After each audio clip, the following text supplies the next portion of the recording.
are not new. Art and entertainment and media have always played a role in shaping public opinion, fueling movements for justice and reform. During the civil rights movements of the 1950s and 60s, music became a powerful tool for activism. Artists like Nina Simone, Sam Cooke, and Bob Dylan wrote songs that captured the pain, hope, and urgency of the movement. A Change Is Gonna Come wasn't just a song, it was an anthem for the fight against racial injustice. At the same time, Hollywood slowly began shifting narratives with films like Guess Who's Coming to Dinner, 1967, challenging segregationist attitudes and opening up conversations about race in mainstream media.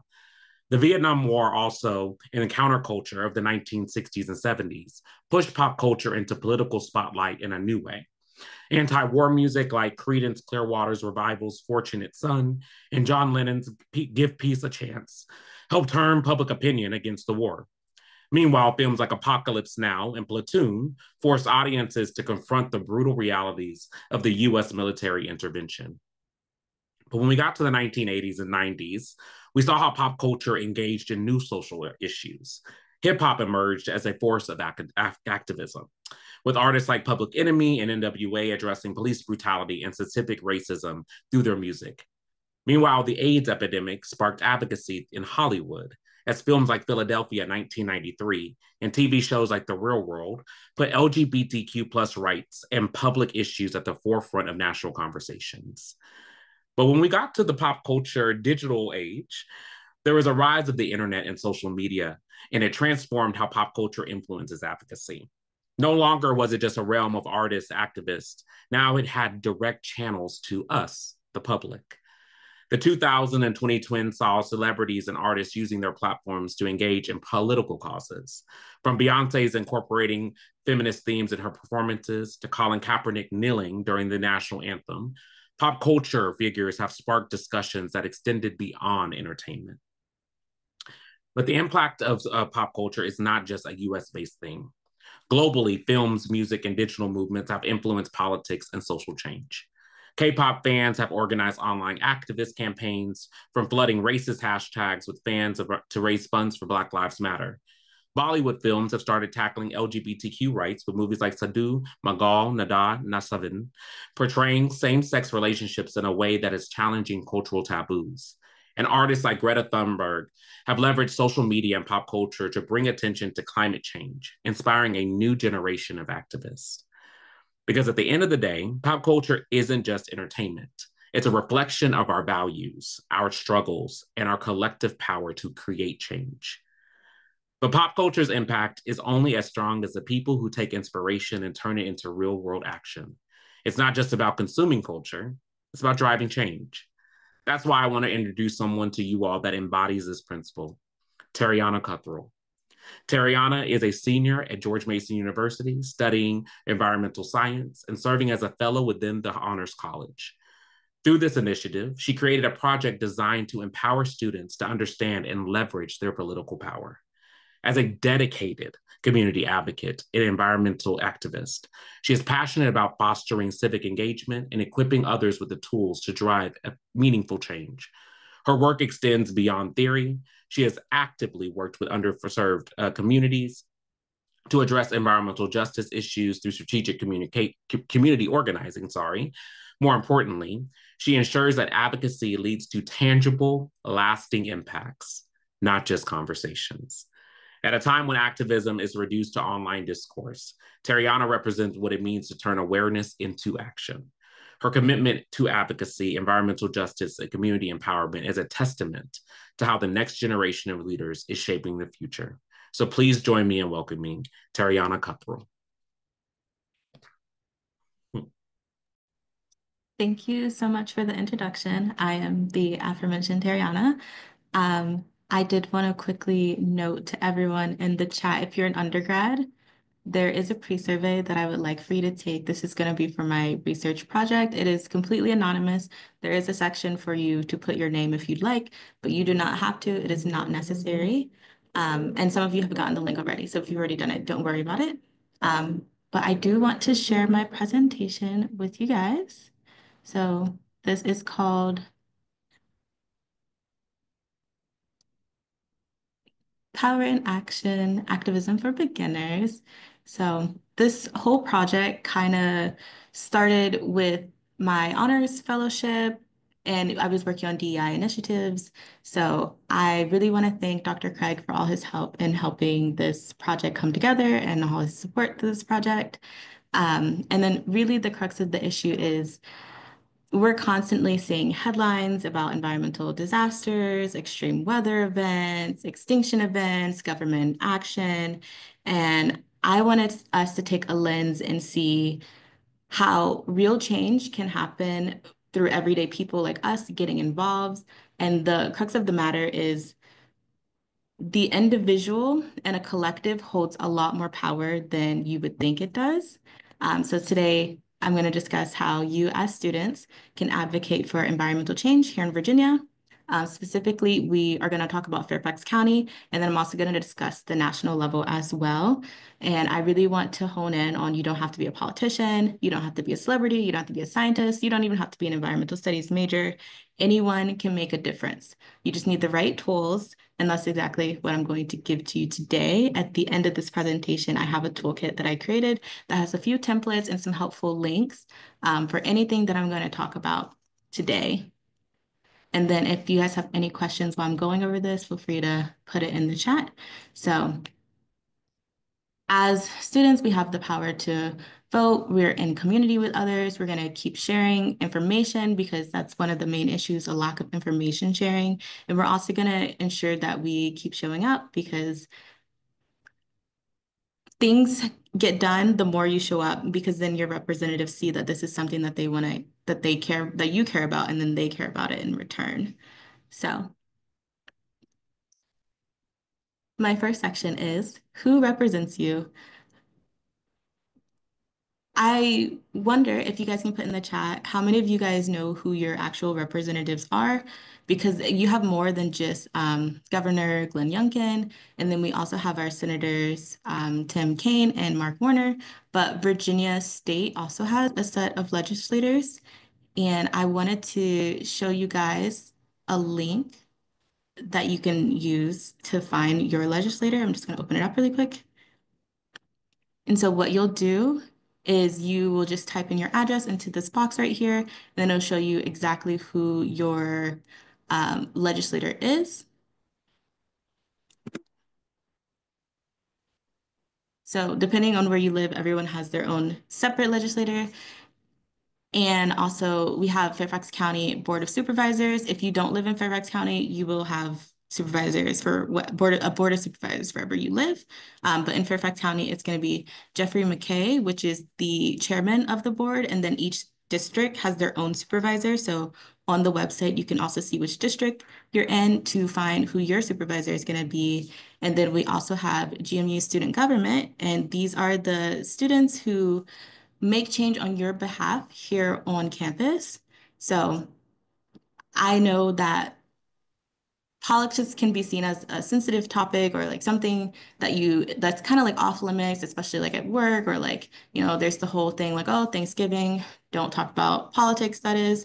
And that conversation makes it seem like politics is far removed from you. It kind of makes it seem like this is something that happens far away in like Washington, D.C.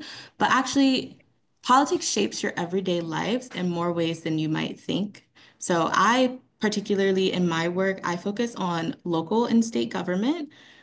Because that has a huge impact on the issues that affect you directly. So this is going to be things like public education, public transportation, environmental protections, and even infrastructure.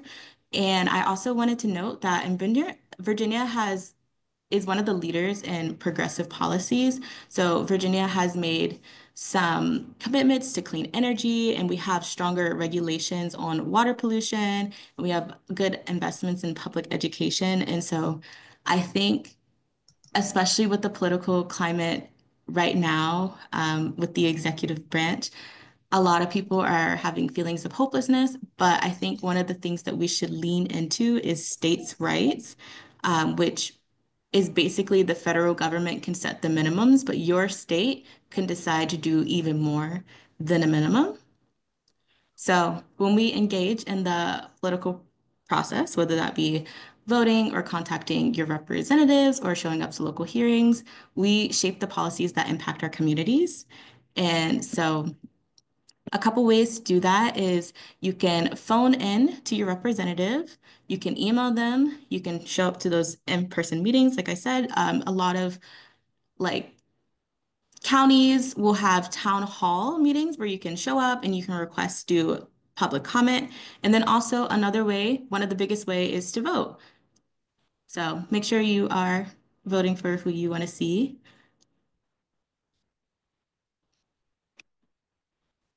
So another thing that I would like to highlight is raising your voice and advocating not only for yourself, but for others. So a lot of people don't know that you can directly reach out to your representatives. And if they do know, they might not know how to go about doing that. So your representatives track every single call, every single email, every single letter that comes through their office. And when enough people bring up the same issue, it forces them to pay attention. But I wanted to discuss how can we make our messages effective because it's really in the wording. So here are three steps that I highlighted that you should take. So the first one is introducing yourself. You want to make it clear that you're a constituent, and you can also mention that you're a GMU student. You also want to make sure in your overall message that you are being polite in your correspondence. You also want to make sure you explicitly state the issue, make it clear, and again, concise, because your representatives are probably hearing from a lot of people. So we want to make sure we get our message across in the quickest way possible. So make sure that it remains to the point, and also ensure that you request what action you think that they should take. So do you want them to support a bill? Do you want them to attend a certain hearing? Do you want to introduce a new legislation? Make sure that whatever it is that you want to happen, you state that in your email or your phone call or your letter. And then also remember to personalize it. So let them know exactly how and why this issue affects you. Like showing a personal anecdote will really pull on their ethos. And when your representatives see that, they humanize you more. So they're more likely to work in your favor. Because when you send in a letter or an email or phone call, it's just a disembodied voice. There's no face to the name, there's no like personal attachment to it. So if the situation calls for it, and I feel most of these situations would, go ahead and send a personal anecdote about how this issue is affecting you in a negative way. And then in your solution section, you can say how in doing that solution, that's going to improve the outcome for you. Another big thing that I like to highlight is community and collective action. So we've talked about personal action, but none of us exist on an island. We all live in Virginia and we're all affected by the actions of others. And because we're not living on an island, it's very likely that the issue that is affecting you is also affecting your community. And so that's where student organizations and grassroots movements come in. So, for example, like I mentioned earlier, you have student government. There's also another organization called the Student Environmental Justice Alliance on campus that you can join.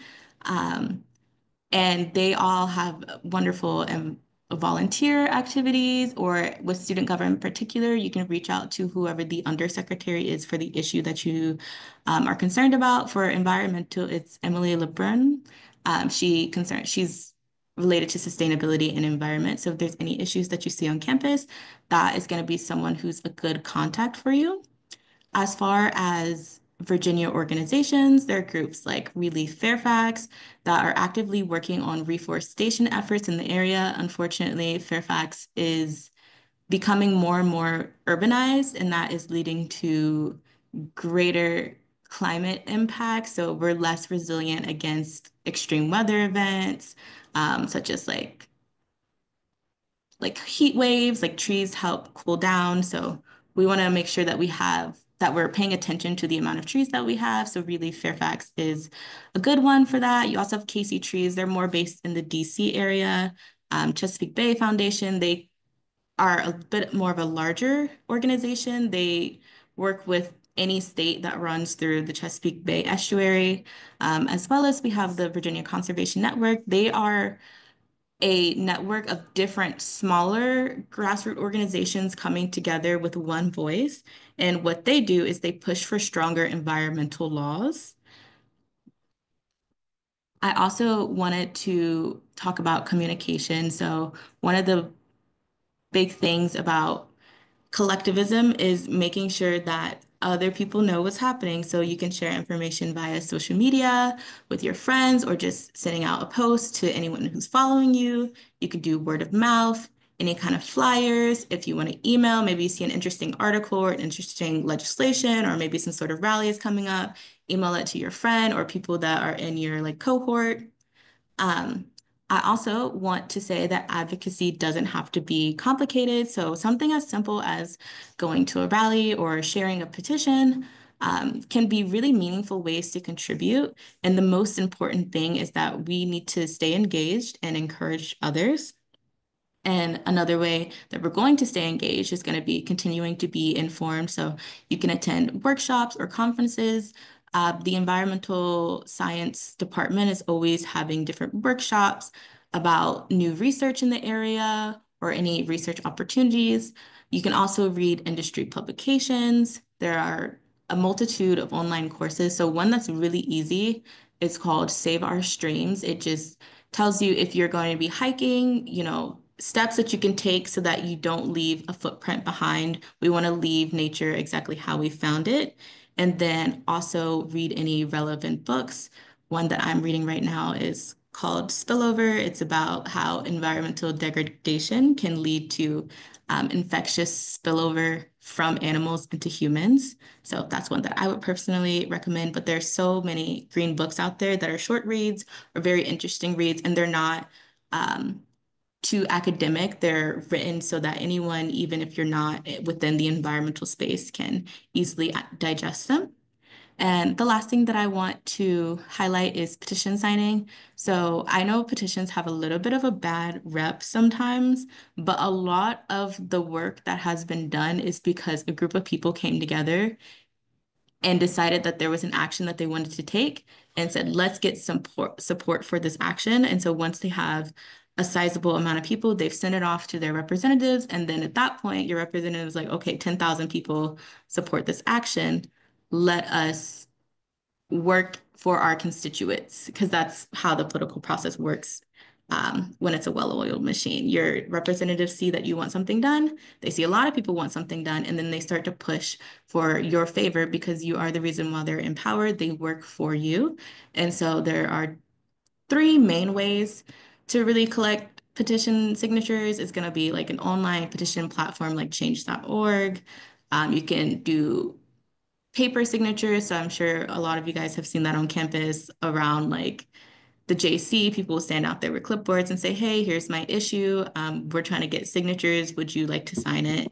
And then also it can be shared via email with people who aren't physically in your location. So I just want you, the takeaway from this slide to be that you have the power to contribute to meaningful action within the state, even nationally and globally, but my particular focus is locally. So you have that power, and that the decisions that are being made for you affect you, right? And so you have the power to influence those decisions, those policymakers. And so I would encourage you to join an email list. The next one is how to get more politically involved. So this is kind of like 8 steps. They don't necessarily need to be followed in order, but this is just 8 ideas. So we've already talked about the power that we have, but I would like to break down how you can get involved in a way that fits your time and your interests, because not everything that I've said is going to apply to everyone. I'm sure you all have busy lives, and so whatever works for you is the best method. You don't need to become a full-time activist to make an impact. Even small and consistent actions add up. So here's just a few steps. I already mentioned like staying informed. So follow reliable sources about what's happening around you, both nationally and locally. a good place that I would recommend starting is subscribing to a newsletter like the Virginia Conservation Network. You can sign up for email alerts from Resilient Fairfax or the Chesapeake Bay Foundation. Also, websites like Fairfax County website are useful as they have a dedicated news section, so you're aware of upcoming legislation within Fairfax County, as well as any actions that you can take, because sometimes there'll be like requests for public comment on an issue, and they'll just send that out, and it's on the website under the news section, so anyone who looks at it can be aware. And they also have a app if you wanted to have that on your phone, so you don't have to go to the website. You can just download the app. I also want to really, really emphasize connect with your community. We already mentioned that advocacy is stronger when we work together. So I encourage you to join student organizations, attend public meetings, or follow local environmental groups on social media. One of my favorites is the Virginia Student Power Network, which is an organization that is dedicated to keeping students informed about a variety of events going on in Virginia. And they have multiple ways to get involved. So even just being connected to the people or in the room where decisions are made can make a huge difference, because even if you can't show up to like a rally, you just knowing about the rally, maybe you can send it to your friends and they can go. Or if it's like, hey, we just need like petition signatures, that's something that's really easy to do. And it keeps you in community with the people who are doing this work. And that creates more action down the line, which flows into our next topic, which is representative accountability. So we want to make sure that we want to consistently check in on our representatives, because even though we talked about writing emails and letters, consistency is really the key. Unless a lot of people are writing one letter, it's probably going to be like, hey, I sent an email about something. I haven't heard back from the office. What are you doing now that you've heard this from me?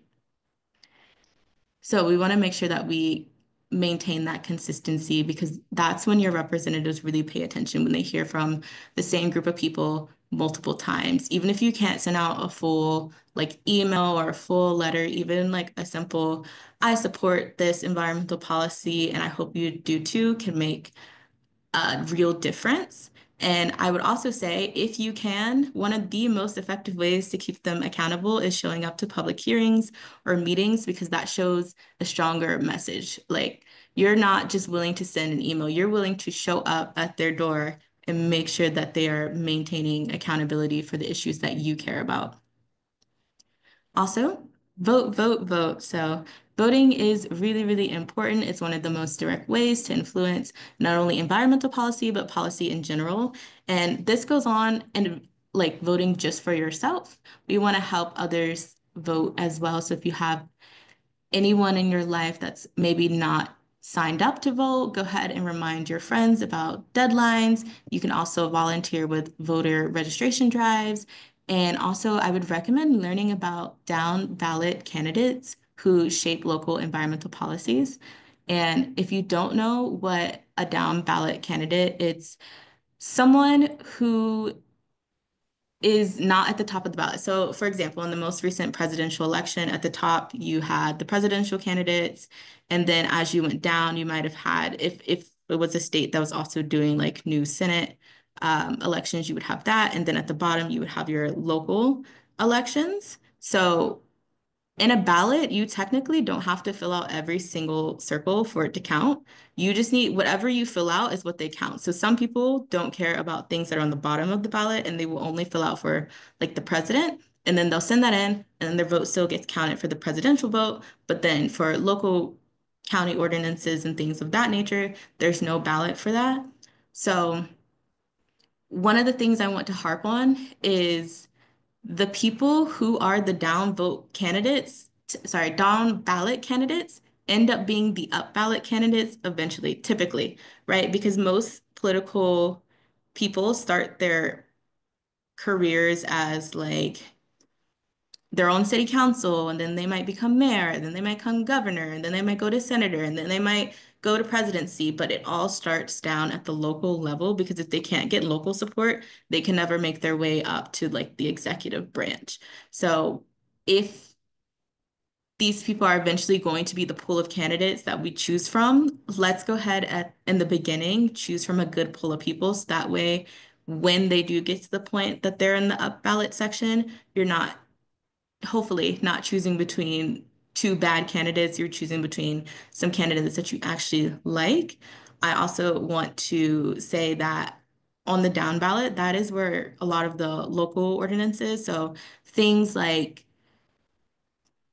funding for public transportation, that is mostly funded through local taxes. So, and these are the things that are going to be on the ballot. So if you care about things like infrastructure, public education, funding for public transportation, that is the stuff that's on the bottom of the ballot. And that's a lot where your local taxes go. So if you care about where your money is spent, focus on the down ballot as well as the up ballot.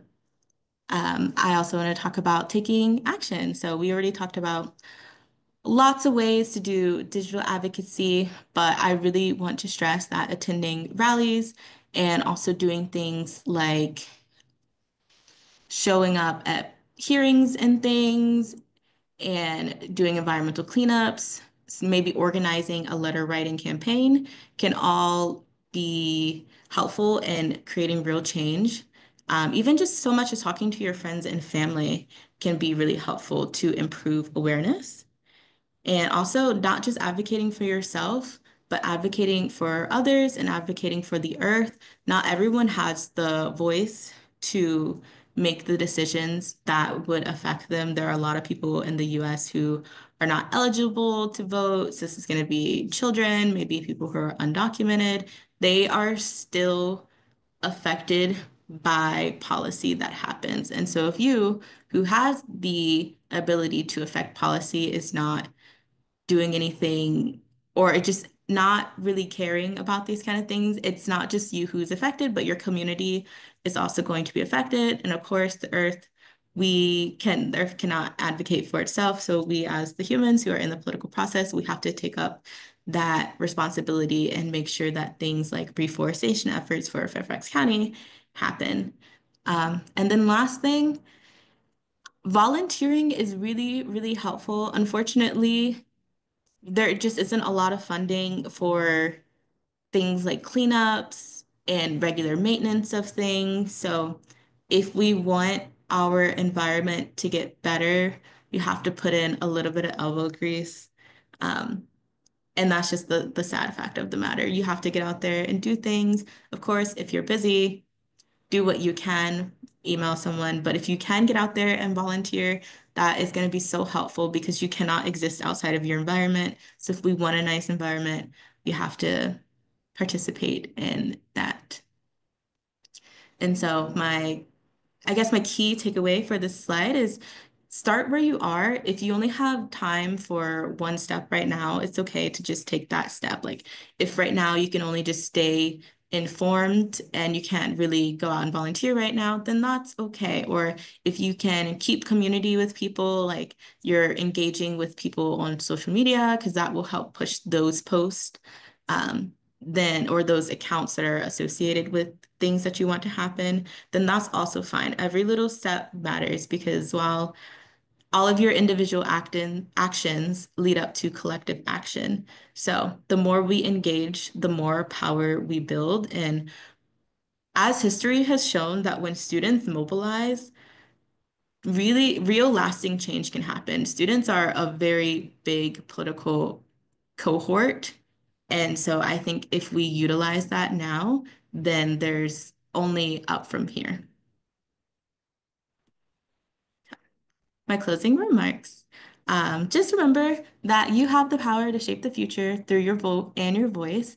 Reach out to your representatives, make sure that you yourself are informed of actions, but also help other people. I've been in a lot of conversations with people where they are just unaware of what's going on, and I have been like that as well.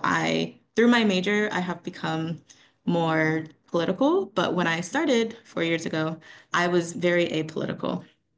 But through that time, through my professors telling me things and from learning things with my classmates, I have become more aware. And then through that, I have made others aware. And so I've kind of built up a little bit of a collective here on campus, just with my fellow students, and then we just keep each other accountable and informed.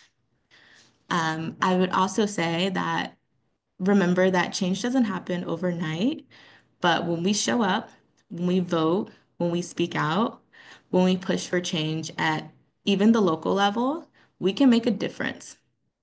And our history has shown that even in tough political climates, activists have won major victories. So I don't want this presentation to make you feel hopeless or like you don't know where to go from here, because really the ideal for this presentation is for you to feel like you have a sense of agency in the world and not that things are just happening to you.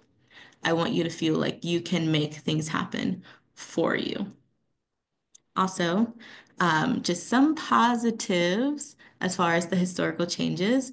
Like I said, Virginia has some really strong policies. We're a very progressive state. So one of the things that has happened recently and within the last 10 years is voting rights expansion. So Virginia has enacted significant reforms to enhance voting accessibility. So this includes appealing the mandatory photo ID requirement. It has established a 45-day early voting period. We've implemented same-day voter registration, and they even allow 16-year-olds to pre-register to vote.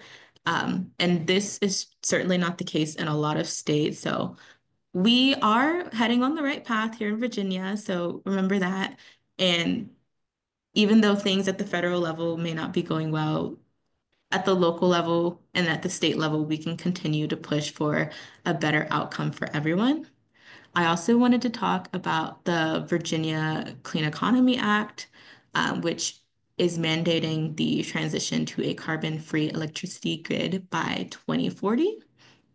And then the last thing is we have banned offshore drilling. So Virginia passed legislating prohibiting offshore oil and gas drilling on the coastal waters because it's damaging the Chesapeake Bay and local fisheries. And a lot of the economy in the DMV is based off of the Chesapeake Bay. So if that is destroyed, then we're going to have a significant financial impact of that.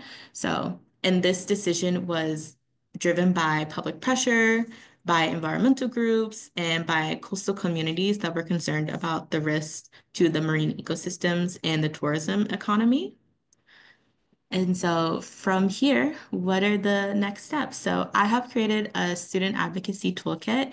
There's a lot of information that I threw at you today, like how are you going to get in contact with your representatives? How are you going to maintain community with other people? So really advocating for the need to vote and,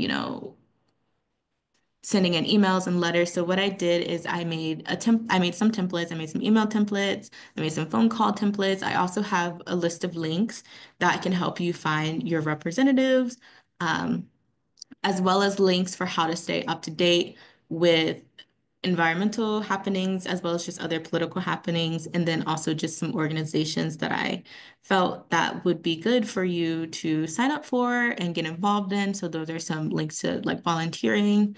Um, but yeah, that's what I have next. And I'll share that at the end. But I just wanted to ask everyone, um, is there anything today that you learned today that surprised you?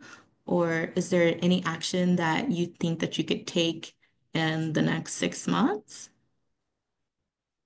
And feel free to turn on your mic or type in the chat.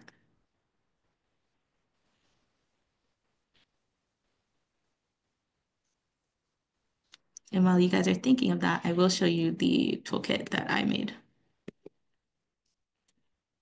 It is this one. So Student Advocacy Toolkit, just some information about how to use it. And then everything that's underlined is a link. And then this is just general information for any senators that you want to reach out to. It has information about city council. All of these links go to Fairfax City Council because through doing like looking at the data for GMU, I found that a lot of students do live within Fairfax County. So I focused this presentation on Fairfax County, but a lot of the same principles do apply to other counties outside of Fairfax County. And then I'm gonna stop sharing. But thank you guys, and I'm just gonna read your comments. Oh, Kaylee says, I really liked what you said about making small steps, especially with how busy we can be with school or work. But even just talking with family and friends about it can make a difference. Thank you so much. I'm glad that you liked it. Rita said that it was a great presentation and good information. Thank you. And then from M, I got, gosh, it's such a great reminder that there are a ton of small ways, and it's hope-giving to think about how easily aggregate into how it can easily aggregate into meaningful change. Thank you guys so much. I'm glad that this presentation didn't had the intended impact that it is a hopeful feeling at the end. And then Dr. Craig, yeah, you can say whatever you want. I was just curious, looking at the because you had mentioned even the current political environment that we're experiencing and observing how some of our younger citizens, voters, it can be a little intimidating. It can be a little overwhelming. A lot of what we see going on, all the town hall meetings, and a lot of the what some are deeming to be the chaos. So, how are you, as a younger citizen, a younger voter, especially somebody that's trying to advocate others, encouraging people to look beyond that or just kind of still be engaged with politics and the idea of government? So the question was, how am I encouraging others to still Yeah, be how are engaged you with the going about it? How are you for yourself? How are you doing? And then, what ways or how do you find yourself possibly encouraging others in conversation? Things of that nature. So for myself, it does get really intense sometimes, and I do need to take a break sometimes. So I really recommend anyone, if it ever gets overwhelming, definitely take a break.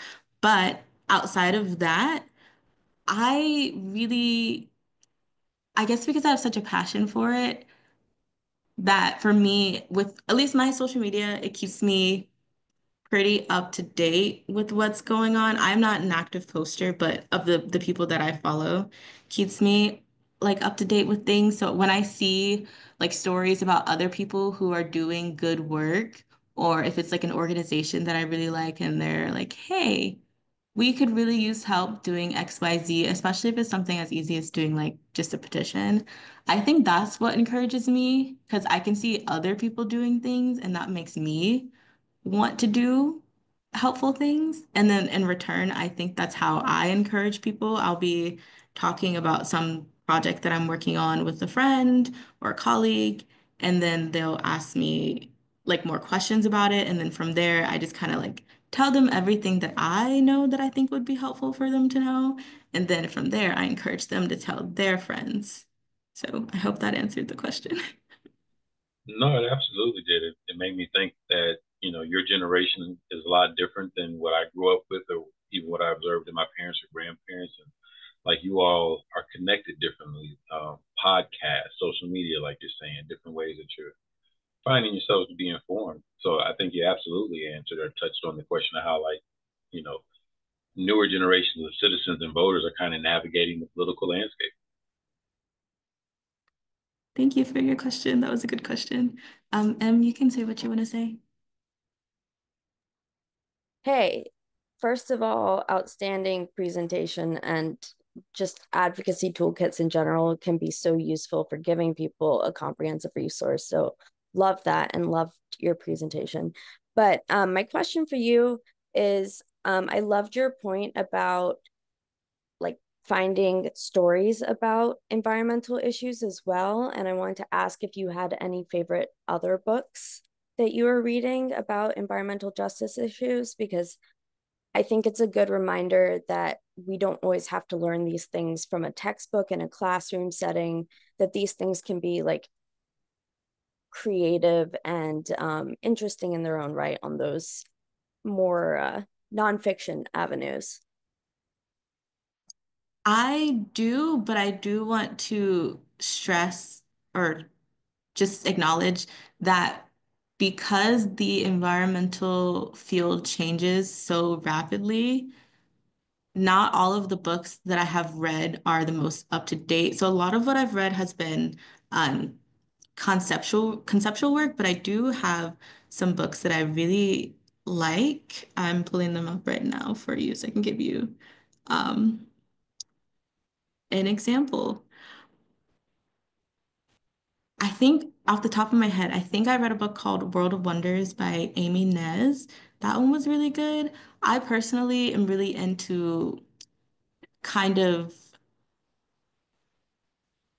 like knowledge about certain things. So this is related, but not. This book talks about the endangerment of species, but it also talks about, I'm talking about a different book, but it also talks about, so it's a book, it's a bird book basically, but it talks about how some of these species may not be available in the future. So one that I really like is um, The Field Guide to Dumb Birds of North America by Matt Cratch, I think is how you say it. I literally have Um, that on my table right now.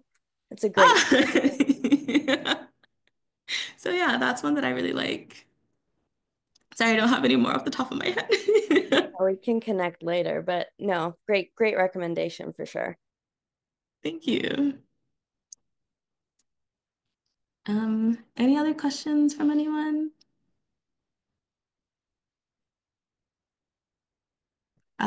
Donovan asked, the only question I have is how can we make sure the activism we engage in doesn't further oppress outside of the US? Oh, that is a tough question because I think with the circular nature of like for example, like greenwashing, I guess, like, recently there's been a lot of campaigns from IKEA talking about, oh, make sure you sell your old stuff so you can buy new stuff. And that way you're doing ethical consumption. But is that really ethical consumption? Because it's saying like get rid of what you have so that you can buy more and that someone less fortunate can take what you've already bought from the capitalist system. Because even when you think of a company like IKEA, like their stuff is only so affordable because they use political prisoner labor from North Korea to make some of their, I don't want to say it's all of what they do, okay, but some of their wood is processed in that way. So if we don't want to further oppression, it kind of comes to the fact of like, how can we do this when we live in a society that is kind of circular? Like, when you change one thing, there are going to be down effects. Kind of like a lot of people love buying fast fashion, which ultimately down the line affects someone who's working in a factory in inhumane conditions.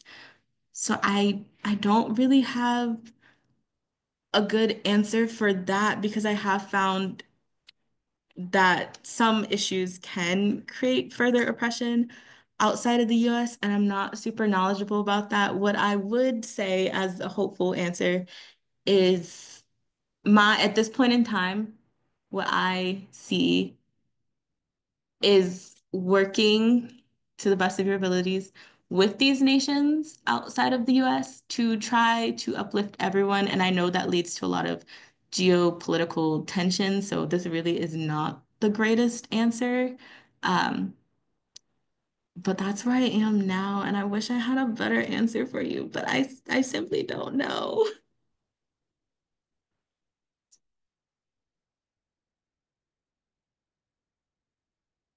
Oh, and then M says it's so hard to engage in ethical practices in an inherently unethical system, particularly if you're disadvantaged in any way, especially economically.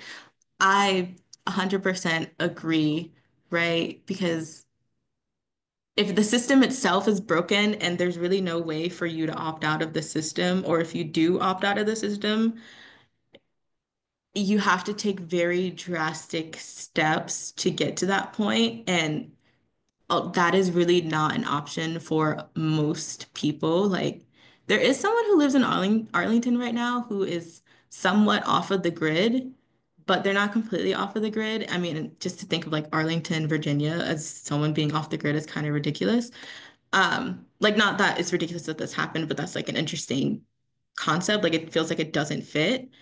But then the technology that you're using to make sure that you're off the grid, if we go further enough down the line, like if we look at the life cycle of this product, was someone taken advantage of to make this product that is supposed to make you a more ethical consumer? And the answer is most likely going to be yes.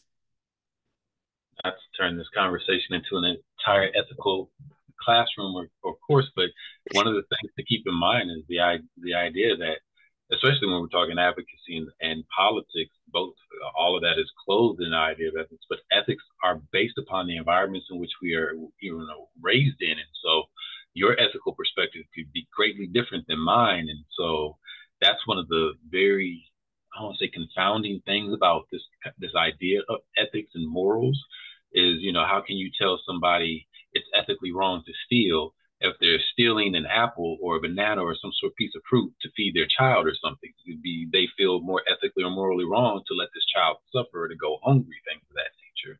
So I love ethics conversations. That's why I was listening to you and looking at M's comments and Donovan's question. I was like, ooh, we can go in so many directions with this. And as a popular culture scholar, for me, it's media is greatly one of the influences that we get our ethics from, whether it be news media or entertainment media. We watch these things and think about what's good, what's bad, what's right and wrong. That's very true. Certainly, our ethics, no one has the same moral standards, ethics standards, right? And then, like you said, the media really influences how we feel about ethical decisions. And then you have to think about who controls the media, right? At the top of almost every major media company is someone who is at least a millionaire, right? And so because of that, what kind of things get pushed is going to be based off of things that won't cause harm to that person. And so then I think we get into the topic of how do we diversify the media that we take so that we aren't just having a narrow view of things. Right, because I think we saw back a couple months ago, there was a big thing that happened, and then on TikTok, there was one response to this thing related to healthcare that people felt, but then all the news media had a different ethical standpoint. But then the heads of those media agencies were also at the same point of the victim. So, and that kind of you get like a uh, like a disconnect between the two different classes because there's like the ethical standpoint of like this one person probably led to the deaths of thousands of people. And then so the ethical standpoint from the people on social media was much different than the ethical standpoint of the actual traditional media. So yeah.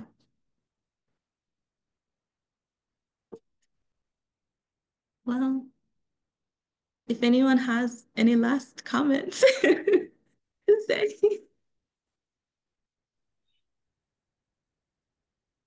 I think your presentation was great, Terriana, and you obviously gave us some ideas in terms of being active in advocacy ourselves and some avenues and ways in which we could do that. So thank you. Thank you, thank you. And I do just want to say for the people that are still around, I know that I focused on the environmental aspect because that is my personal avenue into advocacy, but all of those things can be applied to multiple fields. So Great point. Very good point. So whether it be civil advocacy, environmental, you're suggesting to us we can apply this to anything that we're interested in practically. yes. One last thing that I wanted to ask you, Dr. Craig, we mentioned sending out the toolkit in the chat, Mm-hmm. but I was trying to figure out how to do that. I think his Wait, I think I can. I'm sorry, guys. I have it downloaded on my computer, but I think if I just upload it, then that should be fine. If you look in the chat, there should be a little icon at the bottom that says file, where you can upload a file into the chat. And you should be able to share it with us all through that means. Oh, yes. Thank you so much. I've never had to do this before, so I wasn't sure. and then anybody that wants to download it before they jump off the call. And you can also forward it to the lab, because usually what we try to do is when people RSVP through the links and everything, we have their email, so we can try and forward out to anybody that's RSVP'd with this particular presentation and share it with them. Oh, thank you very much. Thank you. Also, for anyone who is an undergrad and it applies to, I have one more form for you to, it's only 6 questions, I believe, because I need to do a bit of data analysis. I would appreciate if you would fill that out.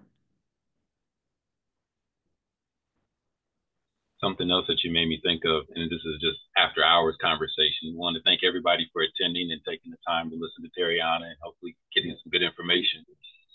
But you had me thinking in terms of the down ballot, how that, the whole idea of politics in general relates to the popular and down ballot candidates. And I was just thinking back in 2005, 2006, nobody knew who Barack Obama was. But then all of a sudden, boom, he catapults to the top of the Democratic Party and the tickets. And he's now, the nominee for the presidential election in 2008 was his first election year. Yeah. And it just made me think how popular intersects with politics so much. There are some scholars that suggest that part of his ascendancy or the appeal also has something to do with popular culture, and that we had seen Black men playing the president of the United States at that point in film and in television. 24 was a popular series just before he was elected, and there was a Black president in that. And so there are so many films I could think of in politics and advocacy that I think about influencing our perspectives, kind of like what I was saying with the ethics and how we think or see certain issues or certain matters in people. I definitely agree. Definitely. I didn't even think about that. There's a lot of talking about representation in media, and I think that really plays an impact into real life perception of things. Like if you see, oh, it's possible in film for there to be a Black president, maybe in reality it's possible. And I think that even fits with things like Black doctors or minority leaders, just in general. Thank you, Donovan. And also, anyone is free to jump off the call, by the way. And even to your point of your subject matter in terms of environmental justice and advocacy, when we start to see or think about these things in perspectives that we hadn't before, we start to challenge ourselves. And so seeing an environmental matter framed for us or positioned for us differently challenges us to think, well, maybe we do need to recycle more. Maybe we do need to start using fewer fossil fuels or whatever the particular aim or target might be. Definitely. I 100% agree. Well, if no one else has any more comments, I really appreciate all of you for coming out to see my presentation. It really means so much to me. And again, I thank you, Dr. Craig, for helping me put together this presentation. My pleasure. Well done. And thank you all for joining the call today. We look forward to you joining us for future events for the Pop Culture Lab. And please, if you have any ideas, reach out to any member of the lab, myself, M. Cole, Xavier had to jump off earlier, as well as Jordan Lear. And we have some more folks who are going to be adding to the lab soon too. Thank you all. You have a good rest of your day.